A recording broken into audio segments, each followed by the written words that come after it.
Brought to you by ITEL.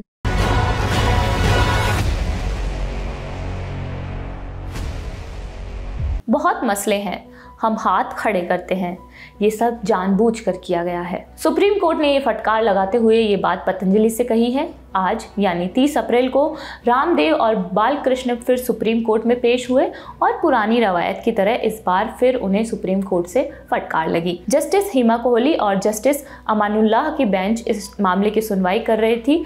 Patanjali की ओर से मुकुल रोहतगी और बलबीर सिंह ने पैरवी की, जबकि उत्तराखंड सरकार की ओर से ध्रुव मेहता पेश हुए।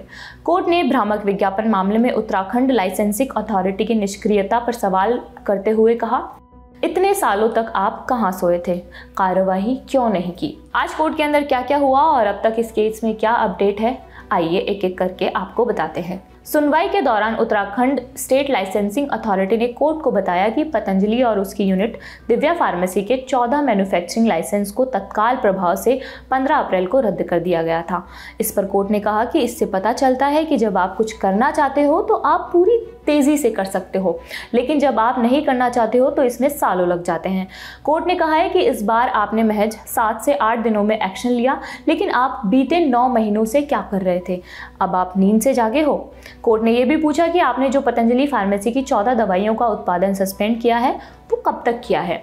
इस पर आयुष विभाग की तरफ से जवाब दिया गया कि उन्हें संबंधित विभाग के पास 3 महीने के भीतर अपील दाखिल करनी होगी। इस पर कोर्ट ने कहा कि आपको ये सब पहले ही करना चाहिए था। कोर्ट ने जॉइंट डायरेक्टर मिथिलेश कुमार से पूछा कि पिछले 9 महीनों में आपने क्या कार्यवाही की, इसका हलफनामा दायर करें। अगर पिछले हलफनामे पर जाएं तो आपने कोई कार्यवाही ही नहीं की है।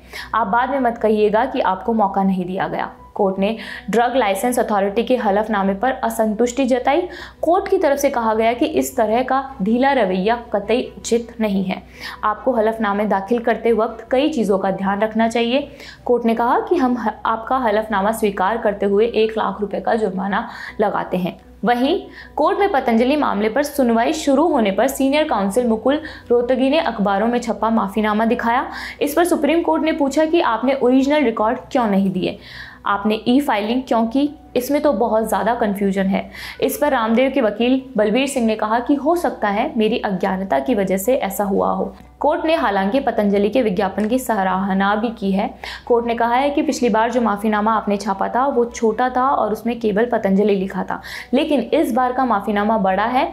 हम इसके लिए आपकी सराहना करते हैं कि आखिरकार आपको हमारी बात समझ में आ गई है।